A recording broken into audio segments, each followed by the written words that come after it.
బాబు ఏంటో కూర్చోడం, కొంచెం కాలు దగ్గరెట్టి కూర్చో. అది అత్తగారు ముందు సరిగ్గా కూర్చో. ఏంటో ఈ కాలం అబ్బాయిలు బొత్తి. ఏంటది, చేతికి బ్రాస్లెట్ లేదు, మెడలో గొలుసు లేదు, ఇలాగే ఉంటావా? ఎలా తెలుస్తుంది మరి నీకు పెళ్ళి అయిందని చెప్పేసి? ఇలాగెళ్తే బయటికి వెళ్తే మరి ఏడిపించరా? ఏడిపించకుండా ఊరుకునే ఉంటారా? వేసుకో మరి. ఏంటి ఫంక్షన్కి అలాగే వస్తావా? ఆ ప్యాంటు చొక్కా వేసుకొని వస్తావా? మేము పెళ్ళికి నీకు పెట్టాం కదా షేర్వాణి, అది వెళ్ళి వేసుకొని రా. అక్కడ మా సైడ్ చుట్టాలందరూ వస్తారు, మా పరువు ఏమో వాళ్ళు అలా వస్తే. వెళ్ళి వేసుకొని రా అవి.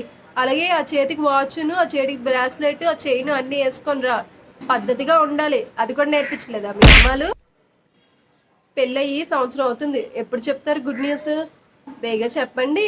అందరూ అడుగుతున్నారు ఇంకా ఏం లేదా, ఇంకా ఏం లేదా అని. నేను సమాధానం చెప్పలేక చేస్తున్నాను. బేగా ఏదో చెప్పండి, లేదంటే నీలోనే లోపం. ఇంటి అల్లుడు అన్నా కొంచెం అడ్జస్ట్ అయిపోవాలి. ఏటి గోల మాకు? ఇలాంటి షార్ట్లే వేసుకొని తిరగరు, పంచిలు అయ్యి కట్టుకోవాలి. అలా జుబ్బాలు బనేళ్ళు కాదు, ఫుల్ స్లీవ్లెస్ ఉన్నవి వేసుకోవాలి. మా పరువు ఏమవ్వాలి నలుగురిలో? తినేసి ఇంకింది అలా వదిలి వచ్చా? మొగోడివే కదా, తీసుకుని కడుక్కొని తెలియదు.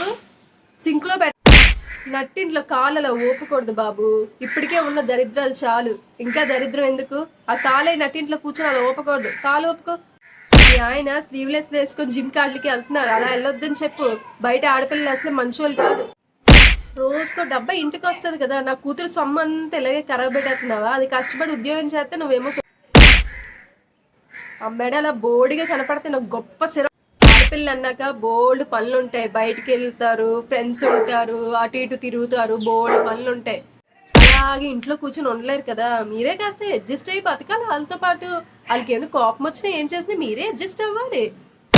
ఇంటి అల్లుడు అన్నాక చక్కగా తలదూకొని, రంగు రంగులు బట్టలు వేసుకొని, చక్కగా రెడీ అయ్యి అటు ఇటు తిరిగి చూడడానికి ఎంత చక్కటి ముచ్చటగా ఉంటది కదా.